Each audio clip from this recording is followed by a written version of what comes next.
या देवी सर्वभूतेषु मां शक्तिरूपेण संस्थिता नमस्तस्यै नमस्तस्यै नमस्तस्यै नमो नमः। जय माता दी दर्शकों, आज माँ दुर्गा की 8वीं शक्ति अष्टमी का दिन है। आज अष्टमी माँ का नवरात्र है। आप सभी को माँ दुर्गा की इस 8वीं शक्ति के नवरात्र की ढेरों शुभकामनाएं। श्वेते वृषे समारूढ़ा श्वेतांबर धरा शुचि महागौरी शुभम ददायने महादेव प्रमोददा। अंततः इनका वर्ण पूर्णतः गौर है। इस गौरता की उपमा शंख, चंद्र और कुंद के फूल से दी गई है।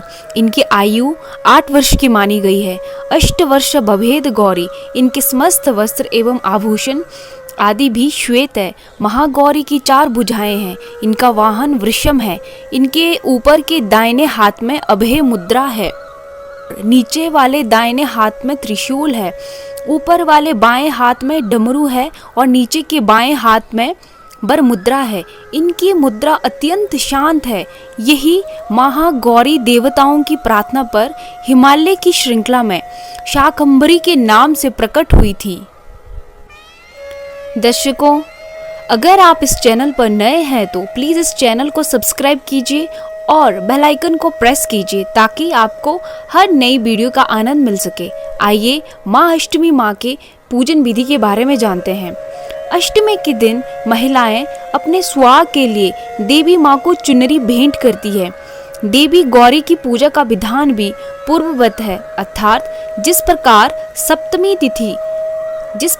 सप्तमी तिथि तक अपनी माँ की पूजा की है, उसी प्रकार अष्टमी के दिन भी प्रत्येक दिन की तरह देवी की पंचोपचार सहित पूजा करें।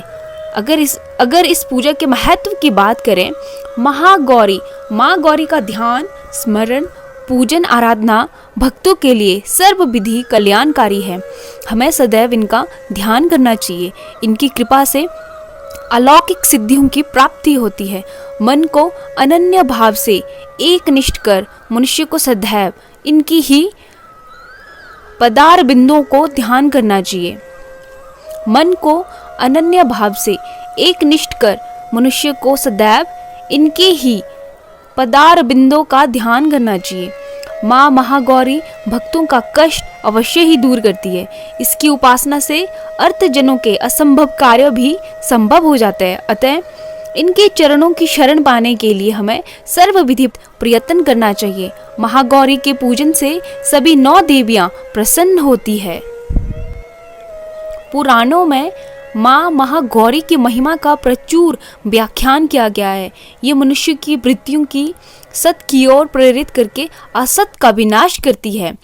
प्रपति भाव से सदैव इनका शरणागत बनना चाहिए। ये इनका एक सरल सा मंत्र है। या देवी सर्वभूतेषु माँ गौरी रूपेण संस्थिता नमस्तस्यै नमस्तस्यै नमस्तस्यै नमो नमः। इसका अर्थ है, हे माँ सर्वत्र विराजमान और माँ गौरी के रूप में प्रसिद्ध अम्बे, आपको मेरा बार बार प्रणाम है। हे माँ, मुझे सुख समृद्धि प्रदान करो। आइए माँ गौरी माँ अष्टमी की कथा का आनंद लेते हैं। माँ महागौरी ने देवी पार्वती के रूप में भगवान शिव को पति रूप में प्राप्त करने के लिए कठोर तपस्या की थी। एक बार भगवान भोलेनाथ ने पार्वती जी को देखकर कुछ कह देते हैं। देवी के मन का आहत होता है और पार्वती जी तपस्या में लीन हो जाती है। इस प्रकार वर्षों तक कठोर तपस्या करने पर जब पार्वती नहीं आती तो पार्वती को खोजते हुए भगवान शिव उनके पास पहुंचते हैं। वहां पहुंचे तो वहां पार्वती देखकर आश्चर्यचकित रह जाते हैं। पार्वती जी का रंग अत्यंत ओजपूर्ण होता है। उनकी छटा चांदनी के समान श्वेत और कुंद के फूल के समान धवल दिखाई पड़ती है। उनके वस्त्र और आभूषण भी प्रसन्न होकर देवी उमा और गौर वर्ण का वरदान देते हैं। एक कथा अनुसार भगवान शिव को पति रूप में पाने के लिए देवी ने कठोर तपस्या की थी, जिससे इनका शरीर काला पड़ जाता है। देवी की तपस्या से प्रसन्न होकर भगवान इन्हें स्वीकार करते हैं और शिव जी इनके शरीर को गंगा जल से धोते हैं। तब देवी विद्युत के समान अत्यंत कांतिमान और गौरपूर्ण की हो जाती है। तथा तभी से इनका नाम गौरी पड़ा। महागौरी रूप में देवी करुणामयी, स्नेहमयी, शांत और मृदुल दिखती है। देवी के इस रूप की प्रार्थना करते हुए देव और ऋषिगण कहते हैं, सर्व मंगल मांगले शिवे सर्वार्थ साधिके शरण्ये त्र्यंबके गौरी नारायणी नमोस्तुते। महागौरी जी से संबंधित एक अन्य कथा भी प्रचलित है, जिसके अनुसार एक सिंह काफी भूखा था। वह भोजन की तलाश में वहां पहुंचा जहां देवी उमा तपस्या कर रही थी। देवी को देखकर सिंह की भूख बढ़ गई, परंतु वह देवी की तपस्या से उठने का इंतजार करते हुए वहीं बैठ गया। इस इंतजार में काफी कमजोर हो गया। देवी जब तप से उठी तो सिंह की दशा देखकर उन्हें उस पर बहुत दया आती है और माँ उसे अपना सवारी बना लेती है, क्योंकि एक प्रकार से उसने भी तपस्या की थी। इसलिए देवी गौरी का वाहन बैल और सिंह दोनों ही है।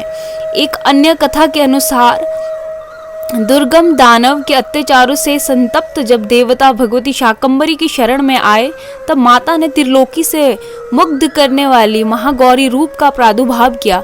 यही माता महागौरी आसन लगाकर शिवालिक पर्वत के शिखर पर विराजमान हुई और शाकंभरी देवी के नाम से उक्त पर्वत पर उनका मंदिर बना हुआ है।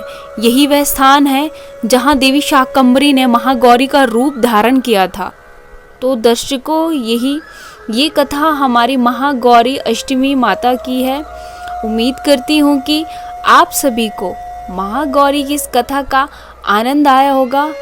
आप सभी के घरों में खुशियों के भंडार भरे, आप सभी पर माता रानी की कृपा बनी रहे। जय माता दी दर्शकों।